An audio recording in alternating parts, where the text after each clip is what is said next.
So our thinking is actually destroying us, right? I came to a realization of this recently. And I took a break from the gym. And during that break, I looked at my body in the mirror and I was super happy. But I never discovered my body was that good while I was working out. So I was like, what's happening here? Why am I seeing my body to be better when I'm out of the gym than when I'm in the gym? And it dawned on me that we have been I have been heavily underestimating the power of rest, the power of not going to the gym instead of actually going to the gym. We know this, we know that rest is a part of building muscles, right? We know it, but we we kind of like with the way we are wired and the way we think, we completely go against that narrative. So another example now is we often hear people, especially motivational speakers, who believe that the more effort you put into a particular process, the more results. Yes, I agree, but to some extent, right? So this video is about talking about putting in the right amount of action and letting things be. About the fact that because I have read spiritual books, I have gotten this concept, but nothing hits me hard today as compared to the podcast I listened to, but also a podcast, but a YouTube video crafted by Success Chasers. You can please check out the channel, Success Chasers. I think it's called The Art of Trying, and then achieve everything you want effortlessly. So see this way, right?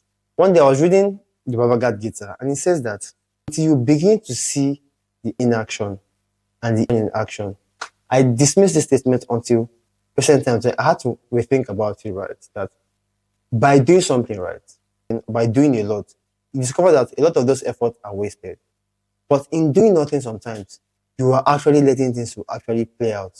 So let me look for a more concrete example, right? Like going to the gym, which I've already used. Another thing now is more like reading for exams. You see people who read 16 hours, 12 hours. And I remember in my uni days, right? And people used to ask me how was I passing without reading as much as people. I kind of figured that I created a system that allowed me to read as averagely as possible and still succeed. And that don't involve me reading 5, 10, 12 hours a day, you know. I read for about an hour, 2 hours, and I'm good. I don't do more than 2 hours because my brain completely shuts down. And it's what we are going to, right? You need to figure out in everything you are doing, there has to be a right amount of action. You need first, the intention. Two, the right amount of action. And three, letting things play out. Because this tends to be like the part that most people actually overlook and is the most important part. It's like trying to cook food, right? Mind you, life is not a linear thing where life is not linear where you believe that for every input you get the same output. It's never ever that way.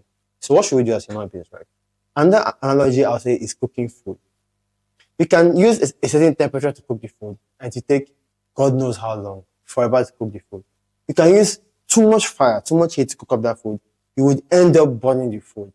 But somebody who is experienced in cooking may not know the exact temperature to use, right? But using the person's experience and action, the person can find out the perfect heat, right? To cook the meal in 30 minutes, to cook the meal in 21 minutes. And speaking about time, right? We often give ourselves goals, right? Goals, and because of the goal we are giving ourselves and the fact that we believe that the more we pour into this goal, the better for us. But no, like I said, you need to find out that there's a dance between doing and not doing, between adding very low heat and also cooking with very high heat. Very high heat will not get the food done faster. It will only burn the food. So I've been having these thoughts more and more often, which is making me realize that I shouldn't be working myself 16, 13 hours per day, right? I should be able to work. Know that I have done the right work. I've done focused work. I've done deep work, and I should be able to relax.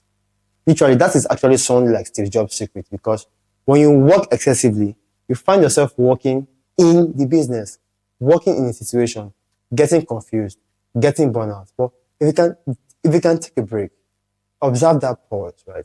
In case I don't check this out, I made a video called The Power of the Pause. You can check it out. Because when you pause, you can reflect and say, what's going on here? Why are things not playing out the way I expected them to play out? It gives you room to think because we are not really involved. And trust me, It's a completely different game changer, right? And now I'm doing mixed martial arts. I've also come to realize that the best fighters are not the people who are knocking people out. Not really.